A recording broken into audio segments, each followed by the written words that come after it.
Welcome. This is the review of Logan Wolverine from World War II. He's a part of this Executioner wave that they have done. And you have to have the obligatory Wolverine figure, so this is it for the wave.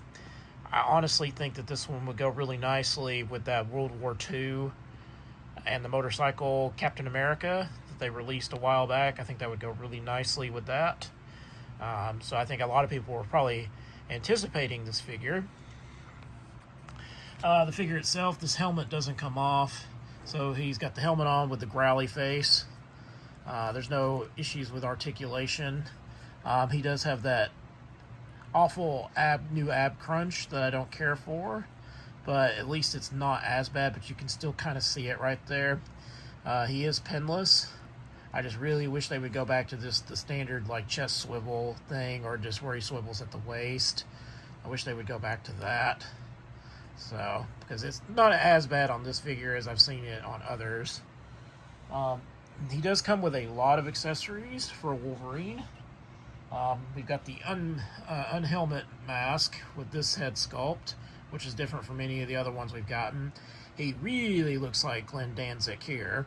If you don't know who Glenn Danzig is, he is a musician. Look him up and you'll see that this looks like Glenn Danzig. It's like they almost based Wolverine off of him or something.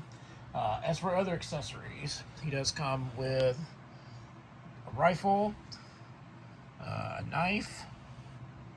He comes with his standard, claw hands. And of course, luckily, these are the ones that the claws are not individual. They're a part of a row, and they don't come out. So you won't have to worry about losing those claws too easily. He's got the weapon-holding hands already on here. He comes with an additional fist hand, so he can punch somebody. And he comes with his satchel. So those are all the accessories he comes with, so quite a bit of stuff. I think for a Wolverine World War II figure, I think this one works perfectly. I think a lot of people are going to skip this one because in the wave, he's the one that doesn't come, because the 7th figure always doesn't come with a piece of the Build-A-Figure, because this is a Build-A-Figure wave. So he doesn't come with one, so I think a lot of people will probably skip this one. Just because, and typically I wouldn't have bought this wave, but the fact that it came with a Wolverine and a Spider-Man, I didn't want just like an arm and a leg, so I knew that I was going to have to get the whole wave this time, because normally I just do Spider-Man and X-Men figures, but he's still a cool figure. I don't think you should avoid him, especially if you're a huge Wolverine fan.